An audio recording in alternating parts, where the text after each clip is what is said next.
My name is Brianna. I'm going to be talking about a few types of child abuse today. I actually want to start by showing you guys this picture of a child. She has like bruises and there's all these words surrounding her. Depression, suicide, and more than bruises are left behind. They leave you with eating disorders, poor health, anger, anxiety, and depression. These are just a few things that different types of child abuse will and may leave you with in the future. So, like I said, I'm going to be talking about a few types of child abuse. I'm also going to inform you of the effects and the signs to look for if you suspect someone is a victim of child abuse. I actually want to start out with this video. It's 50 seconds, just going to give you a brief overlook.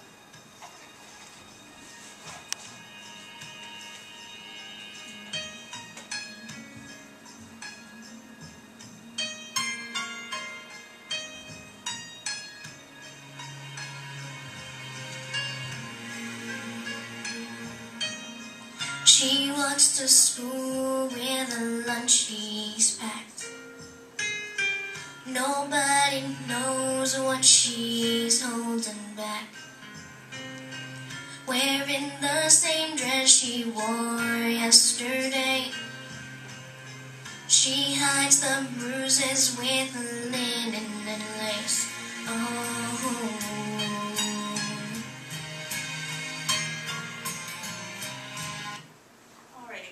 So it's just something simple to start out. I hope that by the end of this speech you will learn a bit more about abuse and what to do if you suspect it. I'm going to start out with physical abuse. What is it?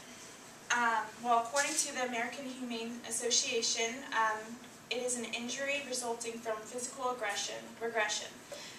It could be from slapping, beating, biting, burning, etc. Other types of physical abuse, I don't know if you've heard of it, shaken baby syndrome. It's when the parents like shake the baby or some sort and it leaves the baby with head injuries. I think that's what happened to me when I was younger because I'm like, my head is just like a cone shape, so it's like.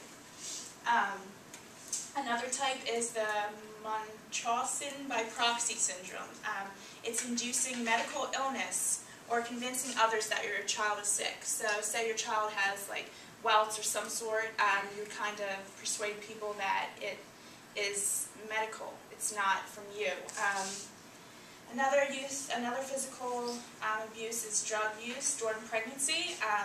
A lot of people have heard of fetal alcohol syndrome, but if you haven't, it usually leaves your child with a mental disability, so they're not going to be able to function properly.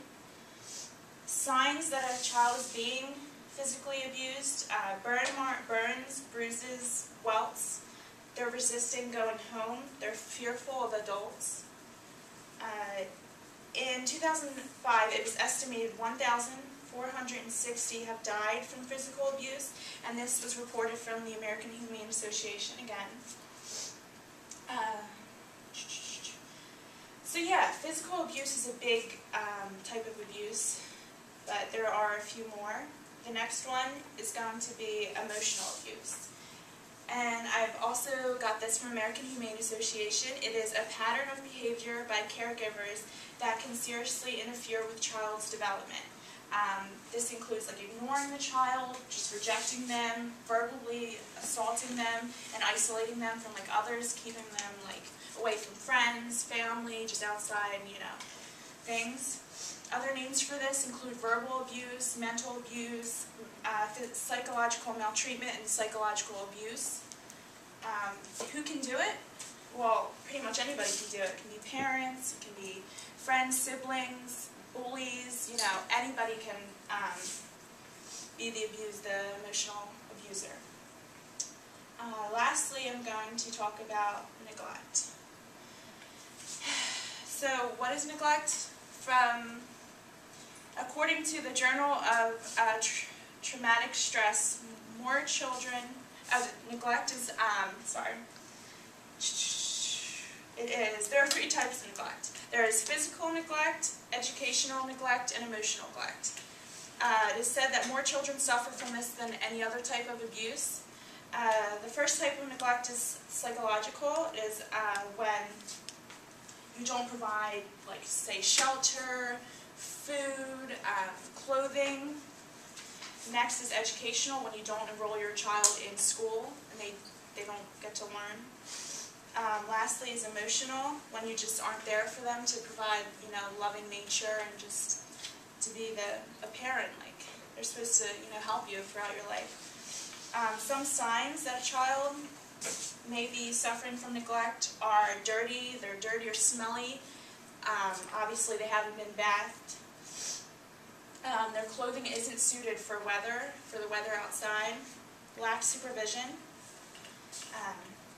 So today I hope that you have all learned the different types of abuse, physical, emotional, and neglect, what they mean, like what signs they are, what to look for. And I hope that you will be able to help a child if you think they are a victim of